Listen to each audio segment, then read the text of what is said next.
Snow fell gently outside the windows of the Hawthorne residence. The winter of 1903 had been particularly harsh in the small town of Millfield, Massachusetts. Inside the parlor, Sarah Hawthorne adjusted the collar of her youngest son's shirt, smoothing down the fabric with trembling fingers. "Stand still, Thomas," she said softly. "The photographer will be here any moment." The boy, no more than 7, fidgeted despite his mother's request. His older sister Mary watched from her position by the fireplace, her hands folded neatly in her lap. At 16, she understood the importance of this day better than her younger brothers. This would be their first Christmas without father. The thought made her throat tighten. William Hawthorne had passed away in July. A mining accident, they said. His body had been so badly damaged that the funeral had been held with a closed casket. Mary remembered how strange it had felt, saying goodbye to a wooden box rather than her father's face. The middle child, Edward, 12 years old and already taking on airs of being the man of the house, stood by the Christmas tree they had decorated the night before. Their mother had insisted on maintaining traditions despite their loss. "Your father would want us to celebrate," she had told them, though her eyes remained hollow and distant. A knock at the door announced the arrival of Mr. Peterson, the town's only photographer. He entered with a flurry of snow and equipment, nodding politely to Mrs. Hawthorne. "My condolences on your loss, Mrs. Hawthorne," he said, removing his hat. "I understand this must be difficult." Sarah nodded, her face a careful mask of composure. "Thank you, Mr. Peterson. We appreciate you coming on Christmas Eve." The photographer began setting up his large box camera in the corner of the parlor. The children watched with mild curiosity as he arranged the black cloth and prepared the flash powder. "Now," he said finally, "if you would all gather by the tree. Mrs. Hawthorne in the center with the children around you." The family positioned themselves as instructed. Sarah sat in a high-backed chair, with Mary standing to her right, Edward to her left, and little Thomas seated on a small stool at her feet. "Perfect, Mr. Peterson said, ducking under the black cloth at the back of his camera. "Now please remain very still. As you know, the exposure takes some time." The family froze in position. Thomas tried his best not to blink. Mary kept her eyes focused on a point just beyond the camera, thinking of anything but the empty space beside them where her father should have been standing. "One moment," Sarah said suddenly. "I've forgotten something." She rose from her chair and left the room briefly, returning with a framed photograph of William. "We should include him," she said, her voice barely above a whisper. She placed the photograph on a small table beside her chair. Mr. Peterson nodded sympathetically. "Of course, Mrs. Hawthorne. A lovely sentiment. Now if you would resume your position." Sarah returned to her seat, arranging her black mourning dress carefully around her. The room fell silent as they all held their poses. "Ready now," Mr. Peterson called from behind his cloth. "Remember, absolute stillness." The flash powder ignited with a bright flare that momentarily blinded them all. Thomas blinked rapidly, trying to clear the spots from his vision. "Excellent," the photographer said. "Perhaps one more to be certain." They resumed their positions, and again the flash powder ignited. This time, as the bright light faded, Mary noticed something strange. A shadow, just at the edge of her vision, standing behind her mother's chair. She turned her head slightly. "Please remain still, Miss Hawthorne," Mr. Peterson reminded her. Mary froze again, but her heart had begun to beat faster. Something wasn't right about the shadow she had glimpsed. It had seemed almost familiar. When the photographer had finished and was packing his equipment, he promised to have the photographs ready within the week. "A fine Christmas memento," he assured them. "I'll do my best work for you." That night, after the younger boys had gone to bed, Mary found her mother sitting alone in the parlor, staring at the empty chair where William's photograph had been placed during the picture. "Do you think Father would be pleased with our Christmas arrangements?" Mary asked softly. Sarah looked up at her daughter, her eyes red-rimmed from silent tears. "I believe he would," she said. "Though I must confess something to you, Mary. Sometimes I feel as though he's still here with us, watching over us." A chill ran down Mary's spine as she recalled the shadow she had thought she'd seen during the photograph. "I'm sure he is, Mother," she said, though her voice trembled slightly.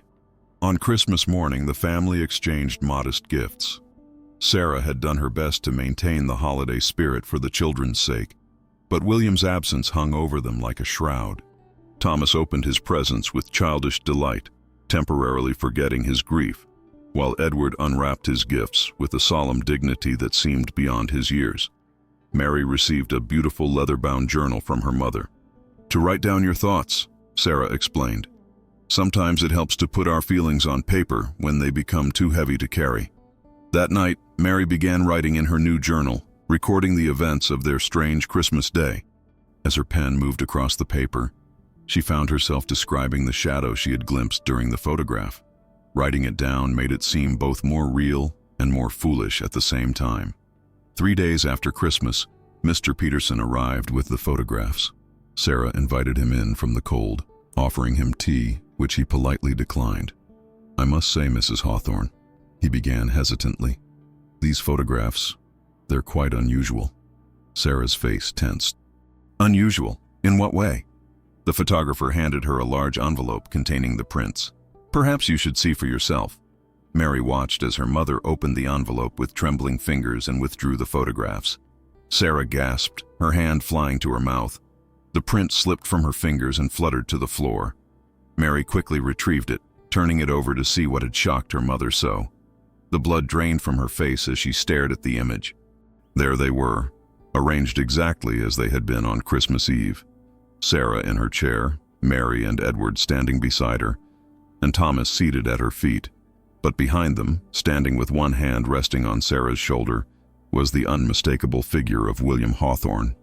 His image was slightly blurred as though he were somehow less substantial than the rest of them, but it was undeniably him. The same strong jaw, the same kind eyes that had watched over them all their lives. This can't be real," Mary whispered. Mr. Peterson cleared his throat uncomfortably. "I assure you, Miss Hawthorne, I have no explanation for it. Both exposures show the same thing.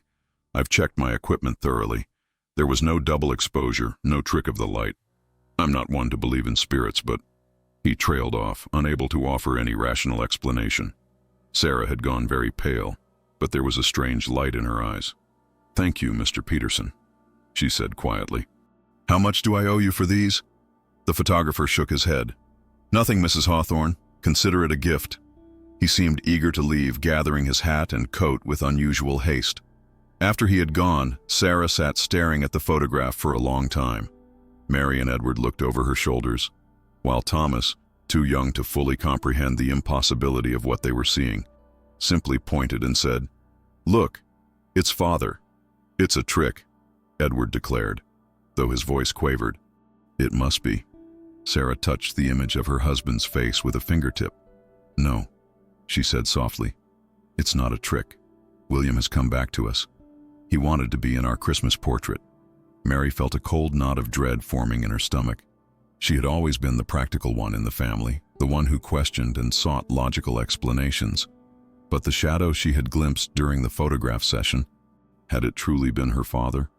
That night she wrote in her journal again, describing the impossible photograph in detail. As she wrote, she became aware of a strange coldness in her room, as though a window had been left open. But when she checked, all was sealed tight against the winter night. She continued writing, her hand shaking slightly. "I cannot explain what we saw in the photograph today. Mother believes it is Father, returned to us somehow. Edward calls it a trick, though I can see the fear in his eyes. And Thomas, innocent Thomas, simply accepts it as though nothing could be more natural than our dead father appearing in our Christmas portrait. As for me, I don't know what to believe, but I cannot shake the feeling that something is not right at all." In the days that followed, Sarah had the photograph framed and placed prominently on the mantelpiece. She seemed transformed by it, speaking often of William as though he were merely away on a trip rather than dead and buried. She would talk to the empty air sometimes, telling William about her day, or asking his opinion on matters concerning the children. Edward withdrew into himself, refusing to look at the photograph or to discuss it. Thomas, on the other hand, began claiming that he saw his father around the house, standing at the foot of his bed at night, or sitting in his favorite chair in the study. Mary found herself caught between concern for her mother's mental state and her own growing unease. More than once, she had awakened in the night to find her room unnaturally cold, with the sense that someone was watching her from the shadows. One evening in early January, as Mary was helping her mother with the dishes after dinner, Sarah suddenly dropped a plate, which shattered on the kitchen floor. "Mother," Mary exclaimed, "are you all right?" Sarah was staring at something over Mary's shoulder, her face drained of color. "He's here," she whispered. Mary turned quickly, but saw nothing except the empty kitchen doorway. "Mother, there's no one there," she said gently. Sarah's eyes remained fixed on the empty space. "William," she said, her voice trembling with emotion, "you've come back to us." Mary felt a cold draft brush against her neck, raising goosebumps on her skin. "Mother, please," she began. But Sarah cut her off with a gesture. "He wants to speak with you, Mary," she said. "He says he misses you." A chill ran down Mary's spine. "This isn't healthy," she said firmly. "Father is gone. The photograph was some kind of mistake." Sarah's expression hardened. "You always were stubborn, just like him." "He's standing right there, Mary. Why won't you acknowledge him?" Mary backed away, her heart pounding. "I'm going to check on Thomas," she said, desperate to escape the kitchen and her mother's unsettling behavior. As she hurried up the stairs, she could hear her mother's voice continuing to speak to the empty air. She found Thomas in his room, sitting on the floor with his toy soldiers arranged in a circle. "What are you playing, Thomas?" she asked, trying to keep her voice light. Thomas looked up at her with innocent eyes. "Father's showing me a new game," he said. Mary's blood ran cold. "Thomas, Father isn't here." The boy pointed to an empty space beside him. "Yes, he is. He's right here. He says you can't see him because you don't believe." Mary knelt beside her brother, grasping his shoulders. "Thomas, listen to me. This isn't real. Father died last summer. He can't be here with us now." Thomas's expression grew sad. "Father says you're making him sad by saying those things. He says he never really left us."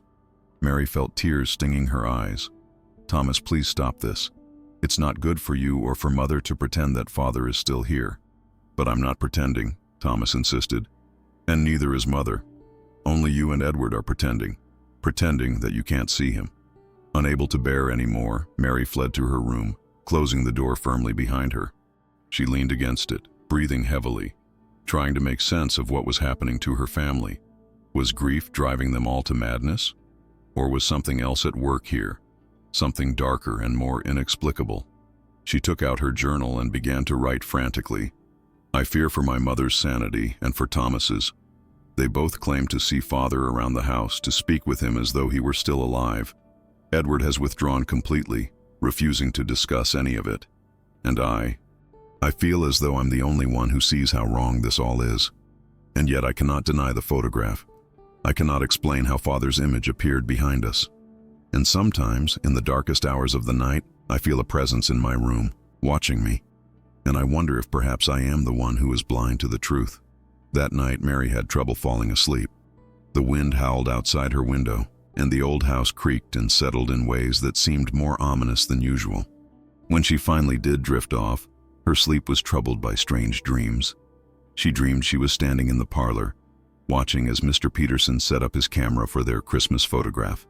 But in the dream, she could clearly see her father standing behind her mother's chair, his hand resting possessively on Sarah's shoulder. His face was different somehow, harder, with a coldness in his eyes that the real William had never possessed.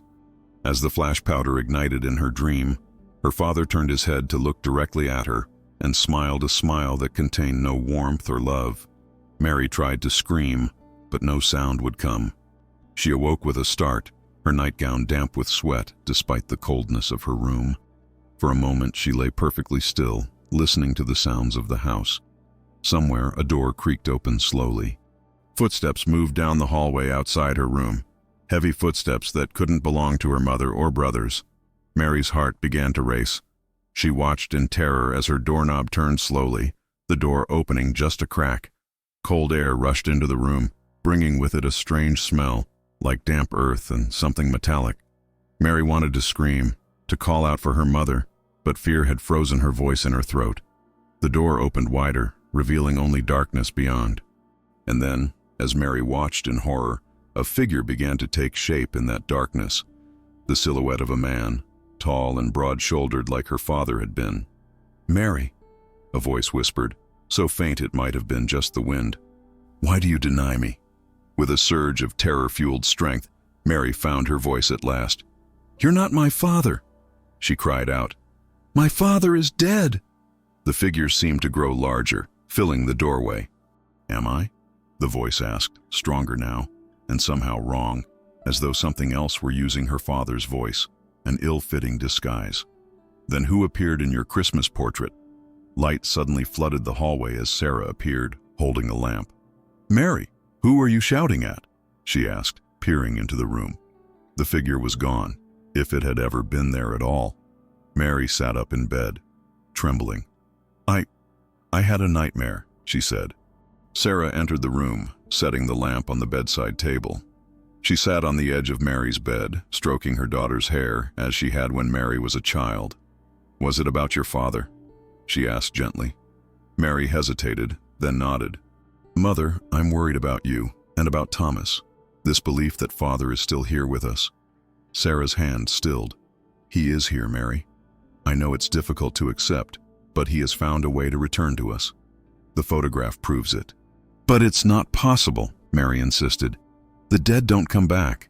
Sarah's expression grew distant. "There are more things in heaven and earth than are dreamt of in your philosophy, Mary. Your father and I, we had a bond that not even death could break." A troubling thought occurred to Mary. "Mother, before Father died, was there anything strange? Anything unusual happening in the house?" Sarah's eyes narrowed slightly. "What do you mean?" "I don't know," Mary said. "Did Father ever speak of seeing things? Or behaving in ways that weren't like him?" Sarah stood abruptly. "Your father was a good man, Mary. A devoted husband and father. I won't have you suggesting otherwise." "That's not what I meant," Mary protested. "I just wonder if something was happening even before the accident." "There's nothing to wonder about," Sarah said firmly.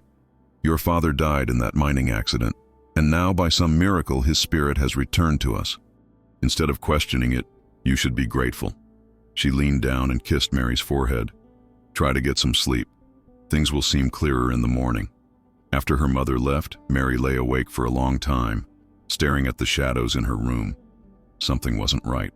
The presence she had felt, the figure in her doorway, it had called itself her father, but everything in her being rejected that idea. Whatever it was not William Hawthorne. The next day, Mary decided to visit Mr. Peterson's photography studio. She needed to understand how her father's image had appeared in their Christmas portrait. The studio was a small building on the town's main street. A bell jangled as Mary entered, and Mr. Peterson emerged from a back room, his hands stained with developing chemicals. "Miss Hawthorne," he said, clearly surprised to see her. "What brings you here today?" "The Christmas portrait," Mary said without preamble. "I need to understand how my father's image appeared in it." Mr. Peterson's expression grew uncomfortable. "As I told your mother, I have no explanation. There was no trickery involved, I assure you." "Could it have been a problem with the camera, or the developing process?" Mary pressed. The photographer sighed. "Miss Hawthorne, I've been practicing photography for 20 years. I know when something unusual has occurred." Both exposures showed the same thing: your father standing behind your mother's chair. It wasn't a flaw or an accident. Mary felt a flicker of frustration. "Then what was it?" "Because my father died in July, Mr. Peterson. He couldn't have been standing in our parlor on Christmas Eve." Peterson was silent for a moment, studying her face. "May I speak frankly, Miss Hawthorne?" Mary nodded. "I don't believe in ghosts," he said slowly. "Or at least, I didn't until I developed your family's photographs. But I cannot deny what I saw with my own eyes. Something, or someone, was present in your home that was not visible to the naked eye, but which the camera captured." He hesitated, then continued. "There are stories, you know. Photographers sometimes speak of capturing images of the dead appearing beside their loved ones. Most are frauds, of course, double exposures or other tricks. But a few defy explanation." Mary felt cold despite the warmth of the studio. "Have you ever captured such an image before?" "Never," Peterson admitted. "And I hope never to do so again. There was something about that photograph, Miss Hawthorne, something that felt wrong." "Wrong how?" Mary asked, her throat tight. Peterson shook his head. "I can't explain it. Just a feeling, as though the image of your father wasn't quite right, not quite as I remembered him. Mary thought of her dream, of the cold smile that had never belonged on her father's face. "Thank you for your honesty, Mr. Peterson," she said quietly. As she turned to leave, the photographer called after her. "Miss Hawthorne, a word of caution, if I may." Mary paused, looking back at him. "That photograph," he said. "I would not keep it in my home were I you." The warning followed Mary as she walked home through the snowy streets of Millfield. Mr. Peterson's words had confirmed her worst fears, that whatever had appeared in their photograph was not truly her father, or at least not only her father. When she arrived home, she found the house unusually quiet. "Mother?" she called, removing her coat and gloves. "Edward? Thomas?" There was no response. Mary moved through the downstairs rooms, finding them all empty. A fire burned low in the parlor grate, indicating that someone had been there recently. Her eyes were drawn to the mantelpiece where the Christmas portrait was displayed. She approached it slowly, studying the image of the man who stood behind her mother's chair. He looked like her father, and yet there was something in the eyes, a hardness that William Hawthorne had never possessed in life. A sound from upstairs made her turn. Footsteps moving across the ceiling above her. "Mother?" she called again, moving toward the stairs. As she climbed, the house seemed to grow colder. At the top of the stairs, she paused, listening. The footsteps had stopped. "Edward? Thomas?" she called, moving down the hallway to the boys' room. She pushed open the door and found it empty, beds neatly made. She checked her mother's room next, finding it similarly deserted. A sense of unease began to grow in her stomach as she moved back toward the stairs. Where was everyone? As she passed her own room, she noticed that the door was slightly ajar, though she was certain she had closed it before leaving that morning. She pushed it open and froze. Sarah sat on the edge of Mary's bed, reading from the leather-bound journal that Mary had received for Christmas. The journal in which Mary had recorded all her fears and suspicions about the figure in the photograph. "Mother," Mary said, her voice barely above a whisper. "What are you doing?" Sarah looked up slowly, her eyes cold in a way Mary had never seen before. "You don't believe," she said quietly. "You deny him, even now." "Where are Edward and Thomas?" Mary asked, trying to keep her voice steady. "With their father," Sarah replied, closing the journal with a snap. "As we all should be." Mary took a step backward. "What does that mean?" "Mother, you're frightening me." Sarah stood, still holding the journal. "He came back for us, Mary. He found a way to return. But he can't stay in this world for long. He needs us to join him in his." Horror washed over Mary as the implications of her mother's words sank in. "Mother, listen to yourself. This isn't Father. Whatever has come into our house, whatever appeared in that photograph, it's not him." "You're wrong," Sarah said flatly. "It is William, changed perhaps by his journey through death, but still my husband, still your father." "Where are my brothers?" Mary demanded, her fear turning to anger. "What have you done?" "They're in the cellar," Sarah said calmly, "with William, preparing for our journey." Mary turned and ran for the stairs, her heart pounding in her chest. Behind her, she heard her mother call out, "He's waiting for you too, Mary. We can all be together again." She raced down the stairs and through the kitchen to the cellar door. It was locked. "Edward! Thomas!" she shouted, pounding on the door. "Can you hear me?" A muffled sound came from behind the door, a child's voice, frightened. "Thomas." "Mary?" His voice was faint. "Help us. Father is different." "I'm going to get help," Mary called through the door. "Just hold on." She turned to run back to the front door, only to find Sarah standing in the kitchen doorway, blocking her path. In her hand, she held a large kitchen knife. "You can't leave, Mary," she said softly. "William wants us all together." Mary backed away, her mind racing. "Mother, please. This isn't you. Something has happened to you, to all of us. That thing in the cellar, it's not Father." "Then who is it?" Sarah asked, advancing slowly. "Who else could appear in our Christmas portrait? Who else would come back for his family?" "I don't know," Mary admitted.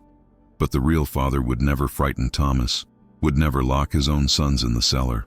"Think, Mother. Is this truly how William would behave?" Something flickered in Sarah's eyes, a moment of doubt. "He's changed," she said, but her voice wavered. Death changes a person. Not like this, Mary insisted, not into something that terrifies his own children. Mother, please, let me help Edward and Thomas, and then we can figure this out together. Sarah hesitated, the knife trembling in her hand. For a moment, Mary thought she had reached her, that sanity was returning to her mother's eyes. Then a cold draft swept through the kitchen, bringing with it that same smell of damp earth and metal. Sarah's eyes widened, looking at something over Mary's shoulder. "William," she whispered. Mary didn't turn around. She kept her eyes fixed on her mother. "Mother, give me the key to the cellar, please." "I can't," Sarah said, her voice suddenly small and frightened. "He won't let me." The cold behind Mary intensified, and she felt something, a presence, moving closer to her. Every instinct screamed at her to run, but she stood her ground. "You are not my father," she said clearly, still facing her mother but speaking to whatever stood behind her. "My father loved us. He would never harm us." A voice spoke then, a voice that sounded like William Hawthorne's, but distorted, as though coming from very far away or through water. "Mary," it said, "my stubborn, clever Mary." Always questioning, always doubting. The voice sent chills down her spine, but Mary refused to show fear. "What are you?" she demanded. "Why are you pretending to be our father?" A low chuckle, like stones grinding together. "I am your father now, the new head of this family." "No," Mary said firmly. "You're nothing but a shadow, a trick of light that appeared in a photograph. You have no power here." The presence behind her seemed to grow, the cold becoming so intense that Mary's breath fogged in the air. "No power?" the voice hissed. "I have your mother, I have your brothers, and soon I will have you too." Mary's mind raced. Whatever this entity was, it had somehow used the photograph as a way to enter their lives, to manipulate her mother's grief. The photograph. "Mother," Mary said urgently, "the portrait on the mantelpiece. We need to destroy it." Sarah's eyes widened in horror. "No, it's all we have left of him." "It's not him," Mary insisted. "That's what I've been trying to tell you. Look at Thomas and Edward locked in the cellar. Would Father ever allow that? Would he ever frighten them?" Doubt crept into Sarah's expression. "He said it was necessary for us to be together. Together in death," Mary said bluntly. "Mother, please, give me the key." Behind her, the presence let out a sound that was half growl, half scream. "Enough," it roared in William's distorted voice. "Sarah, stop her." Sarah raised the knife again, her eyes glazing over as though in a trance. "I'm sorry, Mary," she said mechanically. "We must obey your father." Mary knew she had only seconds to act. With a desperate lunge, she dove past her mother, narrowly avoiding the knife. She scrambled to her feet and ran for the parlor, where the Christmas portrait sat in its place of honor on the mantelpiece. She could hear her mother following, the entity right behind her. The air in the house had grown so cold that ice was forming on the windows, patterns of frost spreading across the glass like skeletal fingers. Mary reached the parlor and grabbed the framed photograph. The glass was ice cold to the touch, burning her fingers. As she held it, she could have sworn the image shifted, her father's face transforming into something inhuman, with too many teeth and eyes like black pits. "Put it down!" the voice thundered, no longer even attempting to sound like William Hawthorne. The windows rattled in their frames, and somewhere in the house, glass shattered. Mary turned to see her mother in the doorway, knife still in hand, her face a mask of rage that didn't belong to her. Behind Sarah loomed a darkness, a shadow that seemed to shift and change, sometimes looking like her father, sometimes like something far older and more terrible. "This ends now," Mary said, and threw the photograph into the fireplace. The frame hit the burning logs and immediately caught fire. A high, inhuman shriek filled the room, so loud that Mary had to cover her ears. The shadow behind her mother writhed and contorted, stretching toward the fireplace as though trying to retrieve the burning photograph. Sarah screamed, dropping the knife and falling to her knees. The shadow surrounding her seemed to be pulled away, drawn toward the fireplace where the photograph curled and blackened in the flames. A final deafening howl shook the house as the last of the photograph was consumed by fire. Then, abruptly, silence fell. The unnatural cold began to recede, warmth slowly returning to the room. Mary rushed to her mother, who lay crumpled on the floor. "Mother?" she said urgently, cradling Sarah's head in her lap. "Mother, can you hear me?" Sarah's eyes fluttered open, confusion and pain in them. "Mary, what happened?" "It's over," Mary said, tears of relief filling her eyes. "It's gone now." Sarah sat up slowly, looking around the room as though seeing it for the first time. "William," she murmured. I thought he had come back to us." "It wasn't him," Mary said gently. "It was something else, something that used our grief to enter our home." Suddenly Mary remembered. "Edward and Thomas! They're still in the cellar!" She helped her mother to her feet, and together they hurried to the cellar door. Sarah produced a key from her pocket, her hand shaking as she unlocked the door. The cellar was dark and cold, but not with the unnatural chill that had pervaded the house earlier. Mary called out for her brothers as she descended the stairs, Sarah close behind her. They found the boys huddled together in a corner. Thomas was crying silently, his face buried against Edward's shoulder. Edward looked up as they approached, his face pale but determined. "Is it gone?" he asked quietly. "The thing that wasn't father?" Mary nodded, kneeling beside them. "It's gone. We're safe now." Edward's composure broke then, and he began to sob. "It looked like him at first," he said between gasps. "It sounded like him. But then it started to change. Its face, its voice." "Shh," Mary soothed, gathering both boys into her arms. "It's over now. It can't hurt us anymore." Sarah knelt beside them, her face stricken with guilt and horror. "My boys," she whispered.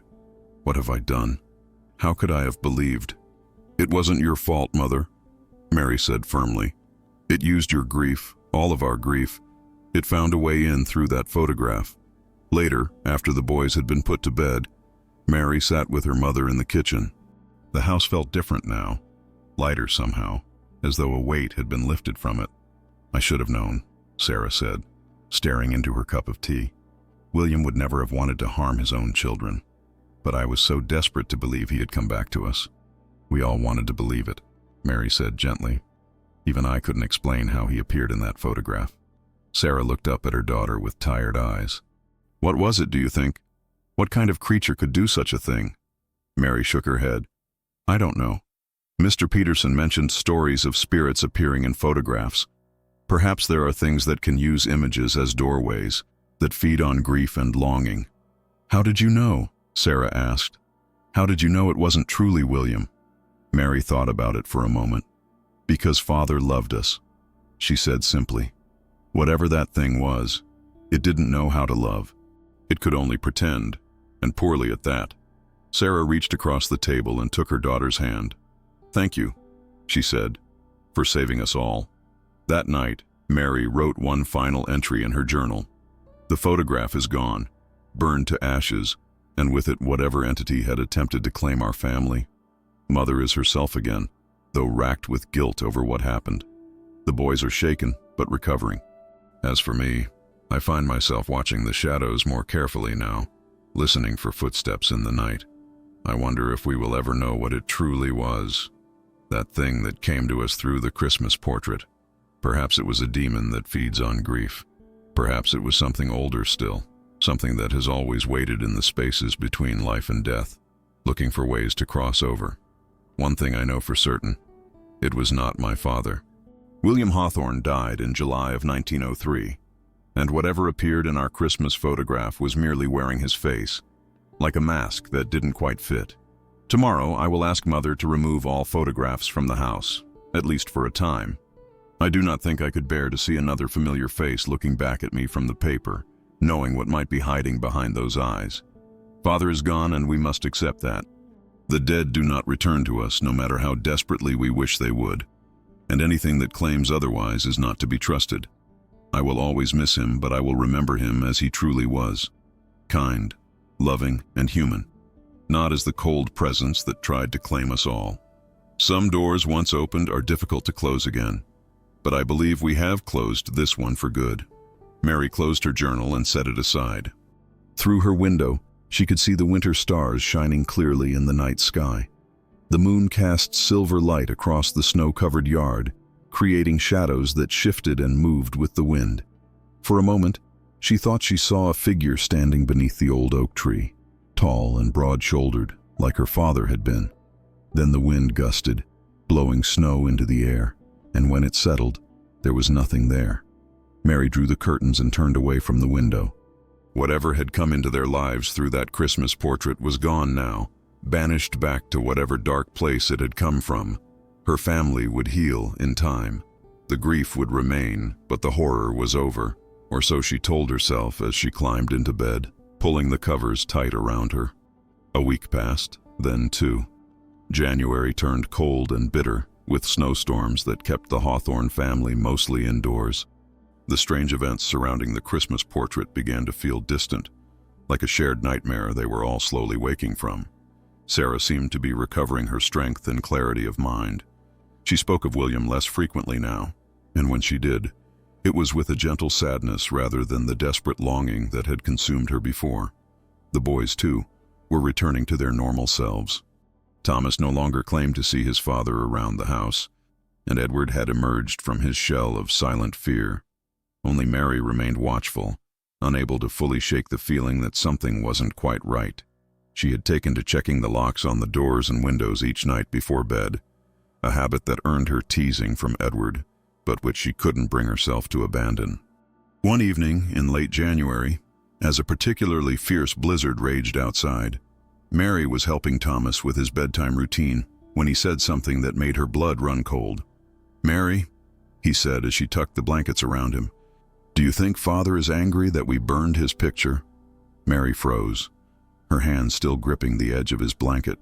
"What makes you ask that, Thomas?" The boy's eyes were wide and solemn in the lamplight. "I heard him last night. He was crying." Mary tried to keep her voice steady. "It was just the wind, Thomas. The storm makes all sorts of strange sounds." Thomas shook his head. "It wasn't the wind. It was Father. He was in the walls." A chill ran down Mary's spine. "In the walls?" "Mm-hmm." Thomas nodded, scratching, like he's trying to get out. Mary sat on the edge of the bed, forcing a reassuring smile. "Thomas, remember what we talked about? Father is gone. What we saw in the photograph wasn't really him. It was something else. Something pretending to be him." "I know," Thomas said. "But what if some part of Father is still trapped here? What if burning the photograph trapped him?" Mary struggled to find the right words to comfort her brother without dismissing his fears entirely. "Father isn't trapped, Thomas. He's at peace now. What you're hearing is just the old house settling, or perhaps mice in the walls." Thomas didn't look convinced, but he nodded anyway. "Will you leave the lamp burning, just for tonight?" "Of course," Mary said, leaning down to kiss his forehead. "Sleep well, Thomas." As she left his room, Mary paused in the hallway, listening. The wind howled around the eaves of the house, and snow pattered against the windows. But underneath those familiar sounds, was there something else? A faint scratching, perhaps, coming from within the walls. She pressed her ear against the wallpaper, feeling slightly foolish. For a long moment she heard nothing but the storm outside. Then, just as she was about to pull away, she heard it. A soft, rhythmic scratching, like fingernails dragging slowly across the inside of the wall. Mary jerked back, her heart pounding. It had to be mice, she told herself. Or perhaps the branches of the old elm tree that grew close to the house, scraping against the exterior walls in the wind. Yet even as she tried to rationalize it, she knew that the sound had come from inside the wall, not outside it. And it had been too deliberate, too measured to be the random scurrying of mice. She hurried downstairs to find her mother sitting by the fire in the parlor, darning one of Edward's socks. "Mother," Mary said, trying to keep her voice calm, "have you noticed any strange noises in the house lately? Like scratching in the walls?" Sarah looked up, her needle poised mid-stitch. "Scratching? No, I can't say that I have. Why do you ask?" Mary hesitated, not wanting to alarm her mother unnecessarily. "Thomas mentioned hearing something. I thought perhaps we might have mice." Sarah nodded thoughtfully. "It's possible. This old house has always been prone to winter visitors of the four-legged variety." She smiled reassuringly. "I'll ask Mr. Jenkins to check when he comes to deliver firewood tomorrow."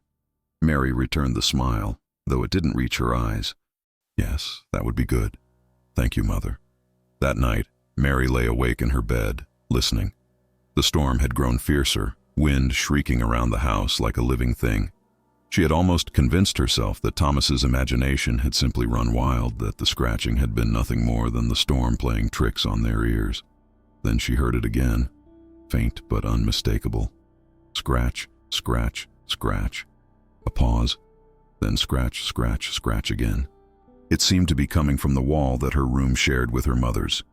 Mary sat up, pulling her quilt around her shoulders against the cold. The scratching continued, methodical and patient, as though whatever was making the sound had all the time in the world. Steeling herself, Mary got out of bed and approached the wall. The sound grew slightly louder as she drew near. She placed her palm flat against the wallpaper, feeling the vibration of the scratching through the plaster and wood. "Who's there?" she whispered, immediately feeling foolish for speaking to a wall. The scratching stopped abruptly. Mary held her breath, straining to hear over the howling of the wind outside. For several long seconds, there was nothing. Then, so faintly that she almost missed it, a voice whispered back from within the wall, "Mary." She stumbled backward, nearly tripping over her nightstand. The voice had been barely audible, a sigh more than a word, but she had heard it clearly. And it had sounded like her father. No, she told herself firmly. Not her father. The thing that had pretended to be her father. The thing she had banished when she burned the photograph. Hadn't she? Mary grabbed her robe and lamp, her hands shaking so badly that she nearly dropped the matchbox as she lit the wick. She needed to check on her mother, to make sure she was safe. She crept into the hallway, the lamp casting eerie shadows on the walls. Her mother's door was closed. Mary knocked softly, not wanting to wake her if she was sleeping, but needing to reassure herself. There was no answer. Mary knocked again, a little louder. Still nothing. Concern overriding politeness, she turned the knob and pushed the door open. "Mother?" she called softly. The room was empty. The bed was still made, as though Sarah had never come upstairs at all. But Mary had said goodnight to her mother hours ago, had watched her start up the stairs to retire for the night. Worry clenching her stomach, Mary hurried back downstairs. The parlor was dark and empty, the fire having died down to glowing embers. "Mother?" she called again, moving through the house with growing urgency. She checked the kitchen, the dining room, even peered out into the snowy night through the windows, though the blizzard made it impossible to see more than a few feet beyond the glass. As she returned to the front hall, a new sound reached her ears, a low, rhythmic thudding coming from below. The cellar. Mary stood at the top of the cellar stairs, her lamp held high. "Mother?" she called down into the darkness. "Are you down there?" The thudding continued, steady and insistent. Drawing a deep breath, Mary began to descend the stairs, the wooden steps creaking beneath her weight. The cellar was cold and damp, the earthen floor frozen hard by the winter chill. Mary's lamp cast a small circle of light in the darkness, revealing rows of preserved food, tools hanging from hooks, and the large coal bin in the corner. "Mother?" she called again, her breath fogging in the frigid air. The thudding had stopped. For a moment, the only sound was the muffled howling of the storm above and the pounding of Mary's own heart. Then, from the darkest corner of the cellar, came Sarah's voice. "Mary, is that you?" Mary rushed toward the sound, raising her lamp higher. "Mother, what are you doing down here in the middle of the night?" As the light fell on Sarah, Mary stopped short, a gasp escaping her lips. Her mother was kneeling on the packed earth floor, her nightgown dirty and torn. In her hand was a small garden trowel, and before her was a shallow hole she had been digging in the cellar floor. "Mother," Mary whispered, horrified. "What are you doing?" Sarah looked up at her daughter with vacant eyes. "He's calling to me, Mary, from under the house. He needs me to let him in." Mary felt a wave of cold that had nothing to do with the winter air. "Mother, no. We talked about this. That thing is not Father." Sarah shook her head, a strange smile playing on her lips. "You're wrong, Mary. It is William.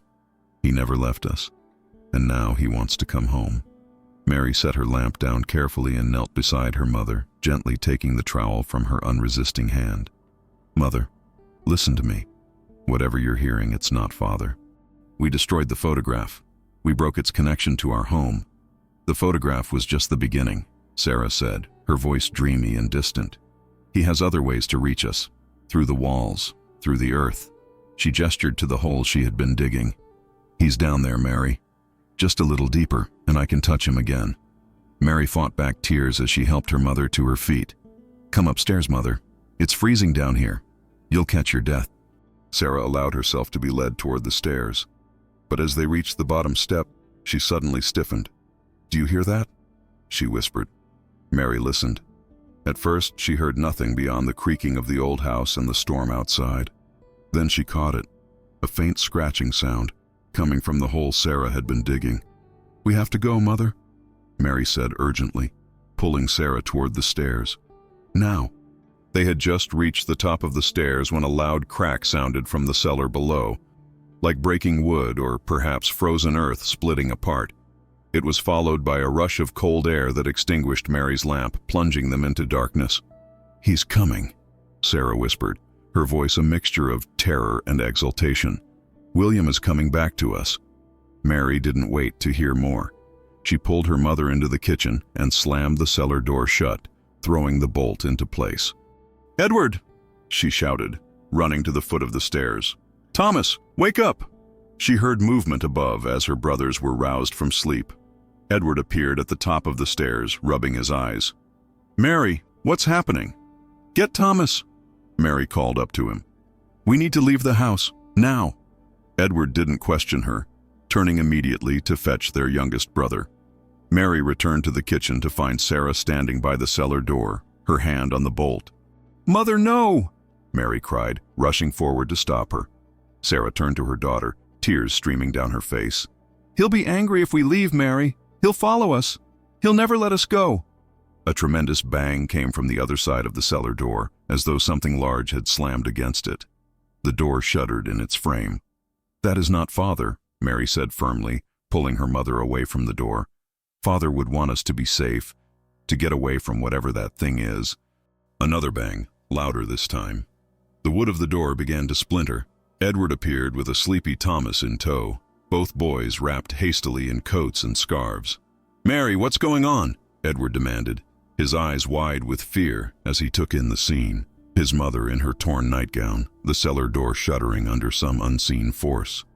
"No time to explain," Mary said, grabbing her own coat from its hook and throwing it around her shoulders. "We need to get to the Wilsons' house. It's the closest." The banging at the cellar door grew more insistent, the wood cracking ominously. Whatever was on the other side would break through at any moment. "But the storm," Edward began, "is safer than staying here," Mary finished for him. She grabbed Thomas's hand and pushed her mother and Edward toward the back door. "Go, now."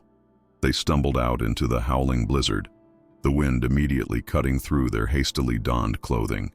Snow swirled around them, making it nearly impossible to see more than a few feet ahead. "Stay together!"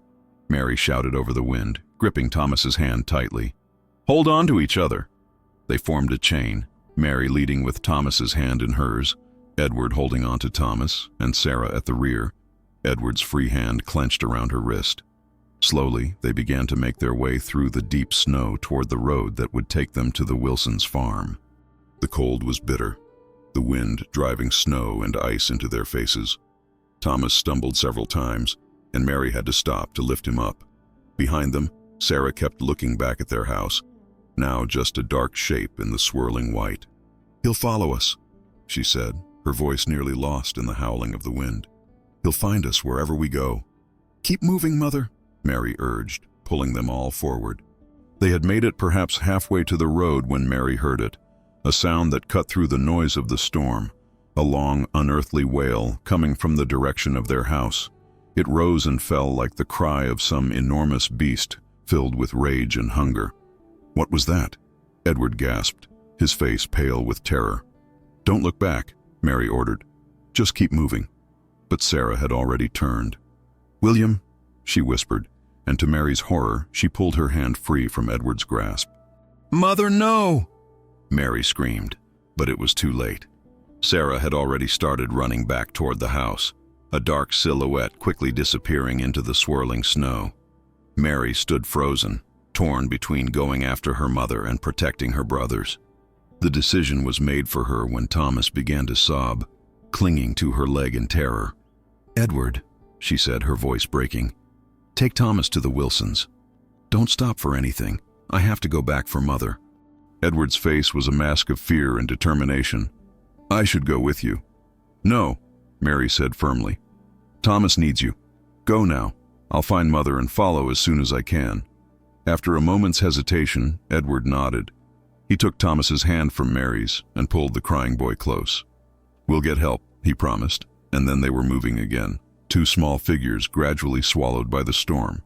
Mary turned back toward the house, her heart pounding in her chest. The wailing had stopped, but something worse had taken its place. A deep, resonant laughter that seemed to come from everywhere at once, carried on the wind itself. She struggled through the snow, following the footprints her mother had left. They led straight back to the house, which loomed dark and ominous through the curtain of snow. The back door stood open, swinging gently in the wind. Snow had already begun to drift across the kitchen floor. Mary hesitated at the threshold, every instinct screaming at her to run, to follow her brothers to safety. "Mother?" she called, her voice small and frightened. There was no answer, but from somewhere deep in the house came the sound of scratching, louder now, more frantic. Not like fingernails on wood, but like claws, tearing and rending. Mary stepped inside, closing the door behind her against the storm. The house was deathly cold, and somehow darker than it should have been, as though the shadows had grown thicker, more substantial. "Mother?" she called again, moving cautiously through the kitchen toward the cellar door. It hung open, the wood splintered around the lock as though something had burst through from below. Beyond it, the cellar stairs descended into absolute darkness. A faint sound reached her ears, a soft, rhythmic whispering coming from below. With trembling hands, Mary lit a candle from the kitchen drawer and approached the cellar door. "Mother?" she called down into the darkness. "Are you down there?" The whispering stopped abruptly. For a long moment, there was complete silence. Then Sarah's voice floated up from the cellar, strangely flat and emotionless.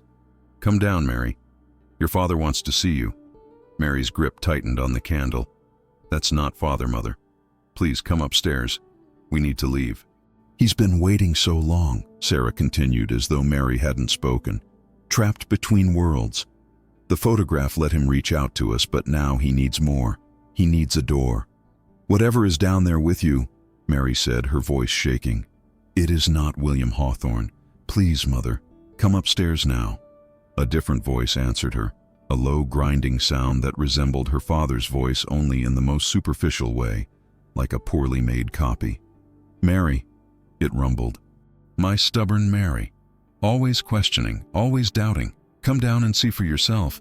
See what your father has become." Mary took a step backward, her candle flame guttering in a sudden cold draft. "You are not my father," she said, her voice stronger now. "My father is dead." A harsh laugh echoed up from the cellar. "Dead? Yes, and no. Death is not the end, Mary. It's a door your mother has helped me open." Mary heard movement on the stairs then, slow, dragging footsteps coming upward. Instinctively, she backed away, moving toward the kitchen door. Sarah emerged from the darkness first, her face blank and her eyes empty. Behind her came a figure that made Mary's blood freeze in her veins. It looked like her father, in the way that a reflection in troubled water looks like the thing it reflects. The basic shape was right, but all the details were wrong, distorted. It wore William Hawthorne's face like an ill-fitting mask, the features shifting subtly in ways that defied natural movement.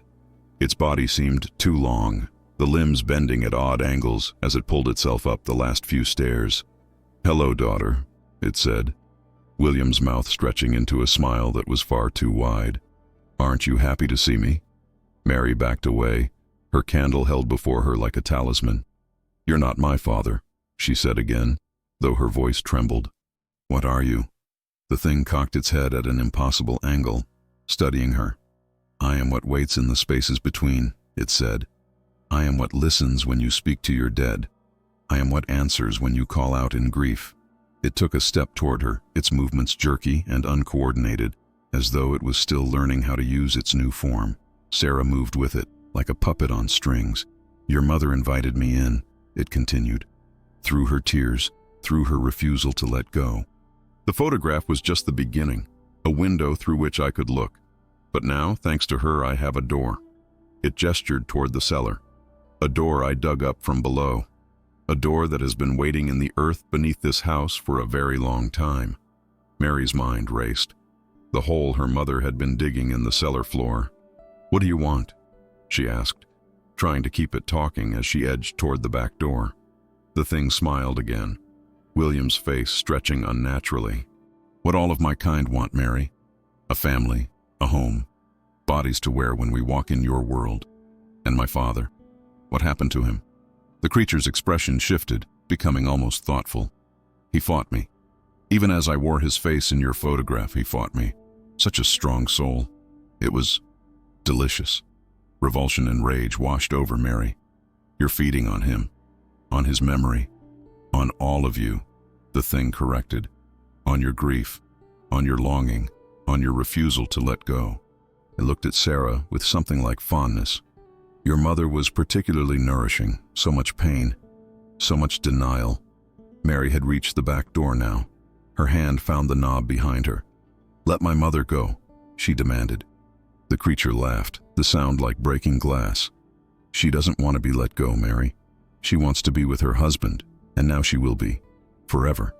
It reached out and stroked Sarah's cheek with 2 long fingers. Sarah didn't react, her eyes still vacant and unseeing. "And you will join us," it continued. "You and your brothers. A complete family, together for eternity." Mary turned the knob and threw open the door, ready to run back into the storm. But instead of swirling snow, she found herself looking at a solid wall of darkness. Not the darkness of night, but something deeper, older, a void that seemed to pulse with malevolent awareness. The thing that wore her father's face chuckled behind her. "There is no escape, Mary. The door in the cellar works both ways. This house no longer exists in your world. It exists in mine." Mary slammed the door shut, turning to face the creature. "I don't believe you," she said, though fear clawed at her throat. "Look outside," it suggested, gesturing toward the window over the kitchen sink. Mary approached cautiously, keeping the candle before her. Through the glass, she could see not the familiar yard of the Hawthorne farm, but a vast, barren landscape under a starless sky. The ground was black and cracked, like dried mud, and in the distance, strange shapes moved, things with too many limbs, things that should not exist. "What have you done?" she whispered. "I've brought you home," the creature said simply. "My home, where you will join your mother and father in serving my kind for eternity." Mary's mind raced desperately. There had to be a way out, a way to fight this thing.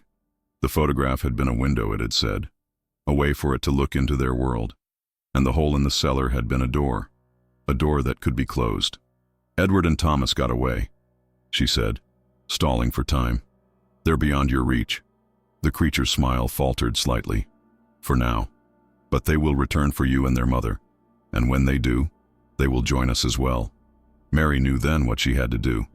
The cellar. The door had to be in the cellar, where her mother had been digging.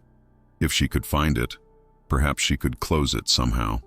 With sudden decision, Mary threw her candle at the thing wearing her father's face. The flame caught on its clothing, which burned with an unnatural blue fire. The creature shrieked, a sound that shook the very foundations of the house. Mary darted past it while it was distracted, running for the cellar stairs. Sarah made no move to stop her, still standing like a puppet with cut strings. "Mother, follow me," Mary shouted. But Sarah didn't respond, didn't even turn her head. Mary plunged down the cellar stairs into darkness so complete it seemed solid. She stumbled at the bottom, falling to her hands and knees on the cold earth floor. Behind her, she could hear the creature coming, its movements unnaturally fast and fluid now, no longer pretending to be human. She crawled forward, her hands searching blindly for the hole her mother had been digging. The cellar felt different now, larger, the walls farther away, the ceiling higher, as though it was expanding, becoming something else entirely. Her fingers found the edge of the hole, which was much larger now, a pit in the earth nearly 3 feet across. From within it came a pale, greenish light and a sound like distant whispers. Thousands of voices speaking together in languages Mary couldn't understand. This was it. The door. The creature was on the stairs now, its form no longer even attempting to resemble William Hawthorne.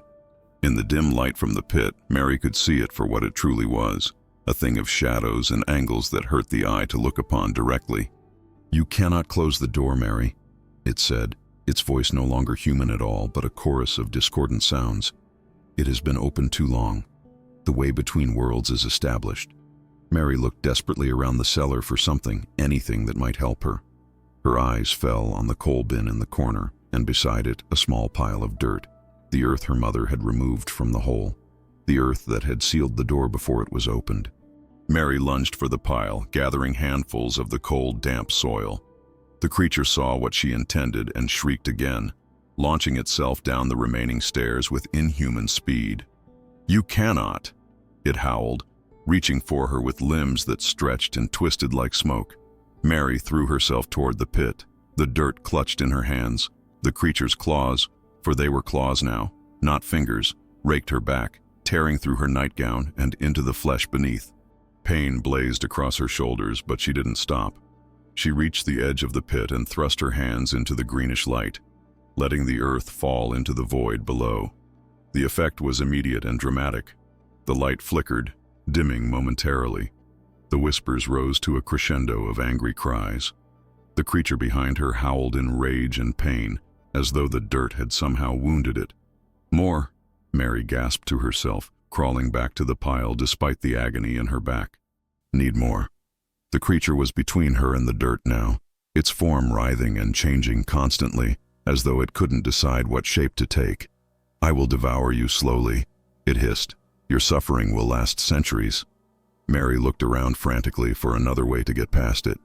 Her gaze fell on a shovel leaning against the wall, the same shovel perhaps that her mother had used to start digging before switching to the smaller trowel. She lunged for it, her fingers closing around the wooden handle. The creature moved to intercept her, but Mary swung the shovel with all her strength, connecting solidly with the center of its shifting mass. The thing screeched, more in surprise than pain, but it was enough. Mary darted past it, back to the pile of dirt. Using the shovel, she scooped up as much as she could and ran to the pit. "No!" the creature wailed, recovering and rushing toward her. Mary dumped the dirt into the glowing pit. Again the light flickered, growing dimmer. The whispers became screams of rage. The cellar itself seemed to shudder, the walls contracting slightly. The creature reached her, wrapping elongated limbs around her waist and pulling her away from the pit. "Enough!" it snarled. "You will not undo what has been done." Mary struggled in its grip, still holding the shovel. She brought the handle down hard on what might have been the creature's head, though it was difficult to tell which part was which in its constantly shifting form. It released her with another shriek, and Mary staggered back toward the coal bin. Not dirt this time. Coal. She shoveled up a load of the black chunks and stumbled to the pit, emptying them into the fading green light. The effect was even more dramatic than the dirt had been. The light guttered like a candle in a strong wind, nearly going out entirely. The walls of the cellar contracted visibly, the strange vastness that had been growing around them beginning to collapse back into normal dimensions. The creature was truly panicking now, its form becoming even more unstable, parts of it seeming to dissolve into smoke while others became grotesquely solid. "Stop," it commanded, but its voice had lost much of its power. "You don't know what you're doing." "I'm closing the door," Mary said, returning to the coal bin for another load.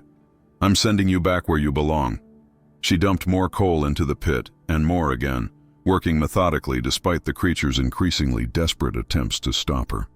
It clawed at her, burned her with its touch, whispered terrible promises and threats in her ear, but Mary didn't stop. With each shovelful, the pit grew smaller, the green light dimmer. The cellar was returning to its proper size and shape, the distant whispers fading to silence, and the creature itself was changing, shrinking, becoming more insubstantial, as though it was being pulled back through a narrowing passage. "This isn't over," it hissed, its voice now barely audible. "I will find another way, another door, another grief to feed on." "Not with my family," Mary said firmly, dumping a final shovelful of coal into the now tiny opening. "Never again with my family." The green light winked out completely. The pit collapsed in on itself with a sound like a distant sigh. And the creature was simply gone, as though it had never been there at all. Mary stood in the now ordinary cellar, her breath coming in ragged gasps, her back burning from the creature's claws. Had she done it? Had she truly closed the door between worlds? A soft sound behind her made her turn. Sarah stood at the foot of the stairs, her eyes no longer vacant but filled with confusion and dawning horror. "Mary," she whispered. What happened? Where are we?" Mary dropped the shovel and ran to her mother, embracing her tightly despite the pain in her back. "It's over, Mother," she said, tears of relief streaming down her face. "It's gone. We're home." Sarah pulled back slightly, looking around the cellar with bewilderment. "I remember digging. Something in the earth, calling to me. It sounded like William, but it wasn't him," Mary said gently. "It was something else, something that wanted to use our grief against us.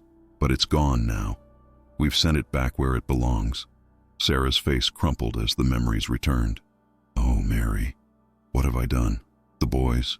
Where are the boys?" "Safe," Mary assured her. "I sent them to the Wilsons before I came back for you. They'll be worried about us." Together they climbed the cellar stairs, supporting each other. The kitchen was back to normal, no sign of the otherworldly transformation it had undergone. Through the window, Mary could see the blizzard had begun to abate, the first gray light of dawn touching the eastern sky. "We should go," Mary said. "Find Edward and Thomas." Sarah nodded, but then hesitated, looking back toward the cellar door. Should we seal it somehow? Make sure it can never be opened again?" Mary considered this. "I think it is sealed, for now at least. But you're right. We shouldn't take any chances." She looked around the kitchen, her eyes falling on the container of salt on the shelf. "Salt," she said. "In the old stories, salt was used to ward off evil spirits." They found more salt in the pantry, and together they went back down to the cellar. Mary poured a thick line of salt around the spot where the pit had been, while Sarah murmured a prayer. As they finished, Mary noticed something on the ground near the coal bin, a small rectangular shape, partially buried in the disturbed earth. She bent to pick it up, brushing away the dirt. It was a photograph. Not their Christmas portrait, which had been burned in the fireplace, but an older one. A wedding photograph, showing a young William and Sarah Hawthorne on their wedding day. "Where did this come from?" Mary wondered aloud, showing it to her mother. Sarah took it with trembling hands. "It was in a box of William's things in the cellar. I had forgotten about it." She stared at the image of her husband, young and smiling, untouched by whatever horror had tried to wear his face. "This is how I want to remember him," she said softly. "Not as whatever that thing tried to make him into." Mary nodded, putting her arm around her mother's shoulders. "Then that's how we will remember him. The real William Hawthorne, not the shadow that tried to take his place." They left the cellar, closing the door firmly behind them. Outside, the storm had cleared, revealing a pristine white landscape under a brightening sky. In the distance, Mary could see figures approaching, Mr. Wilson and his sons with Edward and Thomas bundled up beside them. "They're coming," Mary said, relief washing over her. "We're all safe now." Sarah squeezed her daughter's hand. "Thanks to you, Mary. You saved us all." As they went to meet their family and neighbors, Mary thought about the creature's final words. Its promise to find another door, another grief to feed on. Perhaps it would someday. Perhaps there were more things like it, waiting in the spaces between worlds, listening for the cries of those who couldn't let go of their dead. But they would not find a way through the Hawthorns again. This family had learned the hardest of lessons, that sometimes the greatest act of love is not holding on, but letting go. In the years that followed, many would comment on the strange closeness of the Hawthorne family, on the quiet strength that seemed to bind them together. Few knew the truth of what had happened during that terrible winter of 1903, when a family's grief had opened a door best left closed. Few understood why Sarah Hawthorne would never again allow a photograph to be taken of her family, or why Mary Hawthorne grew up to become an expert in folklore and the occult, dedicating her life to studying the boundaries between worlds.